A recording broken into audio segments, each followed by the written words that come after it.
அம்மா பாட்டெலாம் எனக்கா தோணுனா தான் பாடுவேன், உனக்கெல்லாம் பாட முடியாது. ஐயோ என்னடா அப்படி சொல்லிட்டாரு. சரி ஏதாவது பேசணுமே அடுத்து. இந்த கதை தேனியில் நடக்குது. கதைலாம் தேனியில் தான் நடக்கும், எல்லா கதையும் அங்கே தான் நடக்கும்.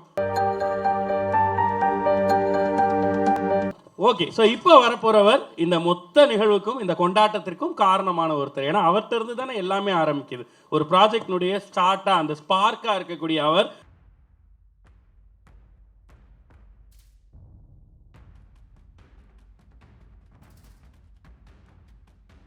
சார். இந்த ஸ்பெஷல் வேட்டி சட்டை சூப்பர் சார். அது first compliment sir. First tension ஆயிட்டாங்க.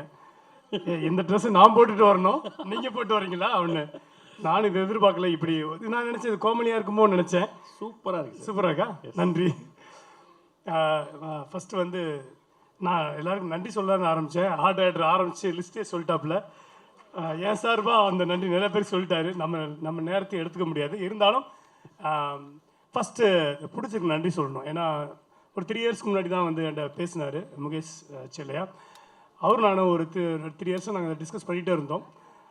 இந்த படம் ஆரம்பித்ததுக்கு அவர் தான் ஃபஸ்ட்டு பிள்ளையார் சொல்லி போட்டார். அவர் நிறைய ஆப்ஷன்லாம் பேசும்போது ஃபைனலாக வந்து சண்முக பாண்டியன் விஷயத்த சொன்னார். எனக்கு கேட்டோன்னே ஓகே நல்லா இருக்கு இது. அவரோட ஃபோட்டோஸ்லாம் பார்த்தேன். அப்போ கேப்டன் இருந்தாங்க வீட்டில். அப்போ மீட்டிங் போயிருந்தேன். அப்போது எனக்கு ஐடியாவே இல்லை. சண்முகத்தை அங்கே தான் ஃபஸ்ட்டு பார்த்தேன். இப்படி இருந்தாப்புல ஆஹா இதுக்கு தகுந்த மாதிரி கொஞ்சம் கதையை மாற்றணும் அப்படின்ட்டு அங்கே தான் எனக்கு இதாகிடுச்சு. ஸோ அங்கேருந்து இந்த ஸ்கிரிப்டை ஒர்க் அவுட் பண்ணதுக்கு மெயின் முகேஷ் சாருக்கு நான் நன்றி சொல்லணும். இந்த படத்தை ஒரு ப்ரொடியூசர் வந்து எனக்கு நான் ஆரம்பத்தில் சொல்லுவேன், ஒரு தயாரிப்பாளர் வந்து நான் டைரக்டர் மட்டும் வேலை செய்யக்கூடாது, ப்ரொடியூசர் வேலை செய்யணும். பணம் மட்டும் கிடையாது, அவங்க க்ரியேட்டிவிட்டி அவங்களும் வேலை செய்யணும். அதுக்கு இந்த செட்டு இந்த ஆடியோ லான்ச்சுக்கு எல்லாத்துக்கும் காரணமே அவர் தான். அந்த க்ரியேட்டிவிட்டி அவருக்கும் வரணும், அப்போ தான் அது பெருசாக கொண்டு போய் சேரணும். அதனால் அந்த நன்றி கண்டிப்பாக அவருக்கு உண்டு. இந்த கதையை பற்றி ஒரு சின்னதாக சொல்லிடுறேன். நான் வந்து கதை எங்கே நான் வருத்தப்படாத வயசு என்னடா சாங் ஷூட் பண்ணிட்டு இருக்கும்போது உள்ளே போனேன். டேமுக்குள்ளே டேமுக்குள்ளே தண்ணி நீர் பிடிப்பு போயிருக்கு. அங்கே ஒரு கிணறு, அங்கே ஒரு மோட்டார் போட்டு பம்ப் செட்டில் விவசாயம் பார்த்துட்டு இருந்தாங்க. இதனடா டேமுக்குள்ளே விவசாயம் பார்க்கப்பாங்களா அப்படின்னு கேட்கும்போது, ஆமாம் தண்ணி வத்திருச்சுன்னா எங்கள் தோட்டம் கிணறுலாம் தெரியும், நாங்கள் விவசாயம் பார்ப்போம். அப்போ தண்ணி ஏறிச்சுன்னா விட்டுட்டு போயிடும்ப்பா அவ்வளோதான் ஆனாங்க. எனக்கு இது பயங்கரமாக தோணுச்சு. இங்கேருந்து கதை எனக்கு தோண ஆரம்பிச்சு. அதுக்கப்புறம் கொரோனா டயத்தில் ஊரில் தேனியில் இருந்தேன். அப்போது தண்ணி நிறையா தேங்கின நேரம். நான் டேமுக்கு பின்னாடி குளிக்கிறதுக்காக பசங்களோட அப்படியே போயிட்டு வரும்போது அப்போது ஒரு பெரிய ஒரு கொடையை வச்சுட்டு நின்றுருந்தார். தண்ணி ஃபுல்லாக ரோடெல்லாம் ஆக்கிரமிச்சு ஃபுல்லாக தோட்டத்தில் முங்கி நிறைய பயிர் முங்கிருந்துச்சு. அவர் அந்த கொடையை வச்சு நின்று அந்த ஃபேஸில் 1000 ரேகைகள் இருந்துச்சு. அந்த ஃபேஸ் ரியாக்ஷன் என்னால் எதுவுமே சொல்லவே முடியாது, அவ்வளோ கதைகள் இருந்துச்சு. ஸோ அதுதான் என்னோட இன்ஸ்பிரேஷன் இந்த கொம்பு சீவி. ஸோ ஒரு எல்லாருடைய மக்களையும் போய் சேரும். ஆனால் இப்படி சீரியஸான கதையில் எப்படியா காமெடி பண்ணுவேன்னு நீங்கள் கேட்கலாம். ஆமாம், இதுதான் நம்மளோட சேலஞ்சு. என்றைக்குமே சீரியஸான நோட்டில் தான் காமெடி பண்ணணுங்கிறது என்னோடய சேலஞ்சாக இருந்துச்சு. ஸோ இதுக்குள்ளே எப்படி காமெடி பண்ணலாம், எப்படி கேரக்டர் செட் பண்ணலாம், ரொக்கப்புலி அண்ட் சரத் சார் அண்ட் பாண்டியை வச்சு இதை நான் ஒர்க் அவுட் பண்ணியிருக்கேன். கண்டிப்பாக மக்களுக்கு ஒரு என்டர்டெய்னராகவும் ஆக்ஷன் கலந்த படமாக இருக்கும் அப்படின்னு நம்பிக்கை இருக்குது. ஸோ அடுத்ததாக வந்து நான் நன்றி சொல்லணும் பாலு சாருக்கு சொல்லணும். ஏன்னா இடையில 2 படங்கள் பண்ண முடியல, திரும்ப நான் ஜாயின் பண்ணியிருக்கோம். இந்த கலர்ஸ் வந்து கண்டிப்பாக பாலு சார்கிட்ட மட்டும்தான் நான் என்னால் டேஸ்ட் பார்க்க முடிஞ்சது சார். வேறு யார்ட்டையும் நான் ஒர்க் பண்ணும்போது தெரியல, எனக்கு உங்கள்கிட்ட தான் அதை பிடிக்க முடிஞ்சது. அது art director and editor Dinesh. வருத்தப்பட வலிசங்க ஃபுல்லாக தம்பி தான் எடிட் பண்ணாப்புல, ஸ்பாட் எடிட்டிங். இன்றைக்கி இந்த படம் எடிட் பண்ணியிருக்காரு. ஸோ எல்லாமே ஒரு கனெக்ட் தான். நான் Azhar master and Sharif master என்னை ஆட வைப்பார். அப்பப்போ நம்ம அவ்வளோ ஆட வராது. ஸோ அதேமாதிரி இந்த பாடல் ஆசிரியர்கள் பா விஜய் ஒரு பாட்டில் இருக்காங்க, சினேகன் ஒரு பாட்டில் இருக்கார் வந்திருந்தாங்க. அதேமாதிரி யுவ பாரதி ஒரு பாட்டில் இருக்காங்க. அது நம்ம assistant directors Dinesh and Bala Sivasamy, இந்த கருப்புசாமி சாங் அவங்க தான் பாடினாங்க, எழுதுனாங்க. நானும் ஒரு பாட்டு கேப்பில் எழுதியிருக்கேன். ஸோ எனக்கு நான் நன்றி சொல்லிக்கிறேன். அதுக்கப்புறம் வந்து எனக்கு வந்து ரொம்ப முக்கியமான விஷயமா யுவன் சார் சொல்லணும்னா, யுவன் சார் வந்து ரொம்ப நாளாக நான் ஒர்க் பண்ணணுன்னு ஆசை அவரோட. அது என்னை ஃபஸ்ட்டு துபாய் கூட்டு போனது அவரை தான் சேரும். வேறு எந்த நாட்டுக்கு போயிருக்கோம், ஆனால் துபாய் போகவே முடியல என்னால். கம்போசிங் அங்கே வாங்கினார், அது பெரிய இதாக இருந்துச்சு. அவர் இளையராஜா சார் பாட்டை பாட வச்சது ஒரு பெரிய மூமெண்ட் இருந்துச்சு. அந்த மூமெண்ட்டில் ஒன்று சொல்ல மறந்துட்டேன். இளையராஜா சார் ஃபஸ்ட்டு போய் பார்க்கும்போது என்ன சொன்னாங்க, நீ அப்பாட்ட நீங்களே கேளுங்க அப்படின்ட்டாங்க. சரின்ட்டு நானும் ப்ரொடியூசரும் போய் இளையராஜா சாரை பார்க்க போனோம். அப்போ பார்த்தோன்னே சார் இந்த மாதிரி என்கிட்ட ஒரு அம்மா பாட்டு இருக்குது, அது நீங்கள் பாடணுன்னு. அம்மா பாட்டெலாம் எனக்கா தோணுனா தான் பாடுவேன், உனக்கெல்லாம் பாட முடியாது. ஐயோ என்னடா அப்படி சொல்லிட்டாரு. சரி ஏதாவது பேசணுமே அடுத்து இந்த கதை தேனியில் நடக்குது என்ன கதைலாம் தேனிலாப்பா நடக்கும் எல்லா கதையும் அங்கே தான் நடக்கும் அப்படின்னாரு. உங்களை பாட வைக்கிறது என்னோட ட்ரீமு அப்படின்னு. உன் ட்ரீமை எப்படி நான் நிறைவேற்ற முடியும்னாரு. இப்படி என்ன பால் போட்டால் 6 அடிச்சுட்டு இருந்தாரு. அப்புறமா ஒரு முடிவு நீ பேசாமல் கைகட்டி நின்றுக்குவோம் அப்படின்னு. அப்புறம் நான் இப்படி தான் பேசுவேன் சரியா அப்படின்னு போயிட்டாரு. அப்புறம் கூடவங்களாம் சொன்னாங்க இவ்வளோ தூரம் உன்னை கலாய்க்கிறாருன்னா பாடிடுவார். அதே மாதிரி ஒரு 15 days கழிச்சு அவரே கால் பண்ணி நான் அந்த பாட்டை பாடி கொடுத்துட்றேன் வர சொல்லுங்க டீம் அப்படின்னாங்க. அவருக்கு மிகப்பெரிய நன்றி. இந்த அம்மா பாட்டு பாடுனுங்கிறது படத்தில் ரொம்ப முக்கியமான இடத்துல வரும். வழக்கமாக டைட்டில் சாங்கு ரொம்ப எல்லாருக்கும் பிடிக்கும் அந்த இது. அந்த அவருக்கு இந்த இடத்துல நன்றி. அண்ட் யுவன் சாருக்கு நன்றி.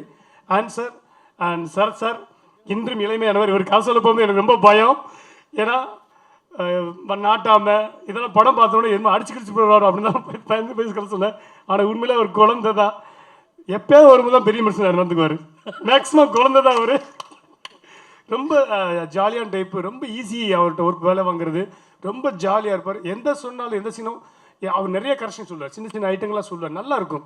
சில விஷயங்கள் நம்ம எதுக்காக தோணுச்சுன்னா ஓகே டைரக்டர் சாய்ஸ் அப்படின்வார். அது ஒரு டைரக்டரோட ஹீரோன்னு சொல்லலாம். அவரை அவ்வளோ அற்புதமாக எனக்கு ஒர்க் பண்ணி கொடுத்தாரு சார். அது வந்து அவருக்கு நான் ரொம்ப ரொம்ப நன்றி சார். நன்றி கடன்பட்டிருக்கேன். அதேமாதிரி இந்த படத்தோட இன்னொரு கேரக்டர் தார்னிகா. அவங்க இந்த ஸ்டேஜ் வரல ஹீரோயின். அவங்க வந்து அவங்களுக்கும் சாருக்கு ஒரு கனெக்ஷன் இருக்கு. சொல்லாமா சார்? சார் இல்லை சார் இப்படி ஒரு கனெக்ஷன் இருக்கு சொல்ல வந்தேன் சார். சொல்லாமா வேணாமா? சொல்லல சார். அதாவது நாட்டாம் படத்தில் டீச்சர் நடிச்சிருப்பாங்க ராணி. ஓப்போடு சாங்கில் ஹிட் ஆனவங்க. அவங்களோட பொண்ணு தான் இந்த தார்னிகா. இவங்க இந்த படத்தில் ஹீரோயின். அவங்க தவிர்க்க முடியாத காரணம் வெளிநாட்டில் இருக்காங்க, வர முடியல, விசா ப்ராப்ளம், ஏதோ ஃப்ளைட் பிரச்சனை அப்படின்னு. ஆனால் சூப்பராக நடித்து கொடுத்தாங்க. சேனா அவங்க வந்து புதுசு இந்த படம் ஃபர்ஸ்ட் ஃபிலிம். அதில் ஆக்ஷன் கொடுத்துட்டேன். சண்முக்கும் அந்த பொண்ணுக்கும் ஆக்ஷன் கொடுத்து கட்டி பிடிச்சிக்கல ஊர்லணும் சேரு மண்ணெலாம் அந்த மாதிரிலாம் கஷ்டப்பட்டு ரொம்ப அந்த பொண்ணு ரொம்ப எனக்கு சப்போர்ட்டிவாக நல்லா ஒர்க் பண்ணி கொடுத்தா. அவங்களுக்கு நன்றி. அடுத்து வந்து சண்முகத்துக்கு முன்னாடி கல்கி அண்டு காளி வெங்கடண்ணே இவங்களுக்கெல்லாம் நன்றி சொன்னோம். அதேமாதிரி ஷமு எனக்கு அவரோட ஹைட்டை பார்த்தா நல்லா மிரண்டுருவேன் நான். அதேமாதிரி அப்படி இருந்தால் பேசணும் டைலாக் கொடுக்கும்போது நல்லா கூட இருக்க பசங்க தான் கொடுத்துருவேன். அப்போ நம்மளால் முடியாதுடான்னு. But end of from the பிகினிங்லேருந்தே அவருக்கு ரிஹர்சல் கொடுத்தோம். சீன்ஸு எல்லாமே ரிஹர்சல் கொடுத்து தான் பண்ணோம். அப்படி ரிஹர்சல் கொடுக்கும்போது அது ஒத்துழைச்சார். ஃபைட் ரிஹர்சல் கொடுக்கணுமான்னு கேட்டேன். அங்கே பார்த்துக்கலாம் சார் நாப்பில். என்னடா இதை மட்டும் அங்கே பார்த்துக்கலான்றாப்புல. அப்புறம் தான் சரி பிளட்லேயே இருக்குது போல் இருக்கு. கேப்டனுடைய பிளட்டில் இருக்குது. ஒவ்வொரு மூமெண்ட்லையும் நான் ஃபஸ்ட்டு கேமராமேனுக்கு அப்புறம் நான் தான் பார்ப்பேன் நினைக்கிறேன். மானிட்டரில் ஃபஸ்ட்டு இன்ட்ரோடக்ஷன் ஷாட் வச்சேன் சார். ஞாபகம் இருக்குங்களா சார்? நான் டக்குன்னு அந்த க்ளோஸ் அப் வைக்கும்போது ஏதோ அவர் கேப்டனை பார்த்த மாதிரியே இருக்குது, கேப்டனோட லுக்கு அப்படியே வராப்பிலே அப்படின்னு. அந்த விஷயம் வந்து எங்களுக்கு ரொம்ப சர்ப்ரைஸிங்காக இருந்துச்சு. அதே மாதிரி கெட்டப் செட் பண்ணேன். ஃபஸ்ட்டு படைத்தலைவனில் முடிக்குள்ளே தான் மூஞ்சி இருந்துச்சு. அப்புறம் தான் வெளியே வெட்டி எடுத்தோம். அது அவ்வளோ ரொம்ப கஷ்டப்பட்டு வந்திருந்தாப்புல. அப்புறமா சொன்னேன் செட் பண்ண கொஞ்சமாக குறைச்சி வச்சு. எனக்கு என்னென்னா ஒரு ஹைட்டுக்கு கொஞ்சம் ஹேர் இருந்தால் நல்லாயிருக்கும் அப்படிங்கிறது அது ஒரு லுக்கு. இன்னொன்று பீரியாடிக் ஃபிலிம் 96 அதனால ஒரு லுக்கு செட் பண்ணோம். அதில் கிருதா செட் பண்ணதுக்கு அப்புறம் தான் எங்களுக்கே ஒரு திருப்தி வந்துச்சு. அந்த ஐடியா தான் சண்முகம் தான் கொடுத்தாப்புல. அந்த கிருதா நல்லா சூப்பராக இருந்துச்சு. என்னென்னா அந்த பீரியடுக்கான விஷயமும் கிடைச்சிது. அதேமாதிரி நிறைய கஷ்டத்தையும் கொடுத்துருக்கேன் அவருக்கு. நிறைய இந்த ஆக்ஷன்ஸ் நைட்டில் ஒர்க் பண்ணோம். அது அவ்வளோலாம் பார்க்கவே இல்லை, கஷ்டப்படவே இல்லை. சூப்பராக வந்து ஒர்க் பண்ணி கொடுத்தாரு. உண்மையிலே சொல்கிறேன் அடுத்தடுத்த டேரக்டருக்கு ரொம்ப ஈஸியான ஒரு சண்முகம். அவருடைய பிளேஸ் சூப்பர் பிளேஸ் ஒன்று இருக்குது. மிகப்பெரிய உயரத்துக்கு நீங்கள் வரீங்க. உங்கள் குணம் மாஸ்டர் சொன்ன மாதிரி பிரியாணி சாப்பாடு இதெல்லாம் பஞ்சமே கிடையாது. அப்புறம் கேப்டன் ஆலயத்தில் போனால் சாப்பாடு கிடைக்காமல என்ன அர்த்தம்? கண்டிப்பாக அது இருந்துச்சு. அந்த அவ்வளோ உபசரிப்பு. அதே மாதிரி மேம் வந்திருந்தாங்க. பிரேமலாதா மேம்க்கு ரொம்ப ரொம்ப நன்றி சொல்லணும். அவங்ககிட்ட தான் ஃபஸ்ட்டு நான் மீட் பண்ணேன். ஃபஸ்ட்டு சண்முகத்தை மீட் பண்ணுறதுக்கு முன்னாடியே ஃபஸ்ட்டு நான் தான் மீட் பண்ணேன்.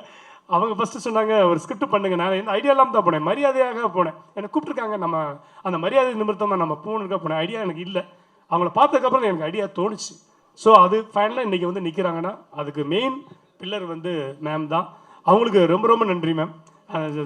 சார் உங்களுக்கு ரொம்ப நன்றி சார். பிரபாகர் சொல்லணும். நான் பிரபா அடிக்கடி மீட் பண்ணல. ஒரே ஒரு நாள் ஷூட்டிங் ஸ்பாட்டுக்கு வந்தார். ரயில்வே ட்ராக்கில் சீக்கியன்ஸ் எடுத்துகிட்டு இருந்தோம். அவளுக்கு அவர் ரொம்ப ரொம்ப குழந்தைங்க. பிரபாகர் தம்பி சூப்பர். நீங்களும் நல்லா வரணும் வாழ்க்கையில்.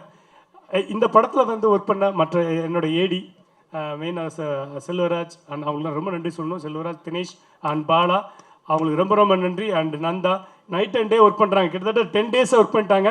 நான் கொஞ்சம் எனக்கு ரொம்ப ரொம்ப நன்றி. அவங்க அந்த டீமுக்கெல்லாம் யாராவது விட்டுருந்தா மன்னிச்சுங்கப்பா. இந்த டீமில் எனக்கு யாராவது உங்களை பேரை சொல்ல மறந்தால் என்னை மன்னிச்சுங்க. அப்படி விட்டுருந்தா அவர் சொல்லியிருப்பார் நினைக்கிறேன், ஆர்ட் டைரக்டர் அண்ட் இந்த production managers and production executive and Jai and Ashok and Vijayakumar, அவர் இன்னைக்கு வரல. அண்ட் உங்களுக்கு எல்லாத்துக்கும் நன்றி. மெயினாக விக்னேஷ் அவர்களுக்கு மிகப்பெரிய நன்றி. இந்த வந்திருந்த கெஸ்ட் அவங்களுக்கு ரொம்ப நன்றி. ரியோ பிரதருக்கு ரொம்ப ரொம்ப நன்றி. And Rajesh and SI Santhosh என்னோட குருநாதர், அனைவருக்கும் நன்றி. நிச்சயமான. அண்ட் படத்துல வந்து எங்களுக்கு தெரியாம சர்ப்ரைஸ் ஒருத்தர் வாய்ஸ் ஓவர் கொடுத்துருக்காராமே. எஸ், என்னன்னா எனக்கு ரொம்ப ரொம்ப வெரி வெரி க்ளோஸ் ஹார்ட். அவர் எப்போ பேசினாலும் உடனே ஃபோன் எடுப்பார். என்னன்னா அவர் வந்து சரியான மழை லாஸ்ட் வீக்லையா, சரியான மழை. நான் லாஸ்ட்டாக என்னோடய வாய்ஸ் தான் ஓவர் தான் எப்பவுமே எல்லா படத்துலையும் இருக்கும். எனக்கு வந்து எனக்கே சரி மாற்றி பார்ப்போமே, வேறு ஏதாவது பண்ணுவோம் அப்படின்போது யார் அப்படின்னா ஃபஸ்ட்டு அவர் நம்பர் தான் வந்துச்சு. விஜய் சேதுபதி, மக்கள் செல்வன் விஜய் சேதுபதி. அவருக்கு இந்த இடத்துல நன்றி சொல்லணும். அவர்கிட்ட போய் சொன்னோடனே வண்டி எடுத்துட்டு வாங்க, நேரம் நான் நேரம் வந்தார். 10 நிமிஷம் வந்துட்டார். அவ்வளோ குற்ற மழையிலையும் வந்து எனக்கு பண்ணி கொடுத்தாரு. அவருக்கு ரொம்ப ரொம்ப நன்றி சொல்லணும். கொஞ்சம் சர்ப்ரைஸாக வச்சுக்கலான்னு பார்த்தேன், விக்னேஷ் ஓப்பன் பண்ணிட்டாப்ல. தேங்க்யூ. அங்கே பின்னாடியா? ஆமாம் சார், தேங்க்யூ. ஓகே. ஸோ ஒரே ஒரு விஷயம் சார், நாங்கள் அந்த இது பார்த்தோம், ஆடியோ லான்ச்னுடைய ஒரு இன்வைட் வீடியோ நீங்கள் எல்லாரும் சேர்ந்து பேசி என்ன பேசலாம்னு பேசி ஒன்று பண்ணியிருந்தீங்கல்ல சார், அதை பார்க்குற நீங்கள் ஏன் சார் நடிக்காமல் இருக்கீங்கன்னு தோணுச்சு. நான் நடித்தா செத்துருவாங்க, பார்க்க ஆள் வேணும்ல. எனக்கு அதில் பெருசாக இன்ட்ரெஸ்ட் இல்லை. நான் வந்ததே இங்கே டைரக்டராகத்தான் இங்கே சென்னைக்கே வந்தேன். அதுதான் என்னுடைய தொழில். Super sir. நான் கொஞ்சம் கொம்பு சீவி விடலான்னு பார்த்தேன் சார். சீவி விடுங்க. அப்படிதான் சார் இப்போ சொன்னேன்.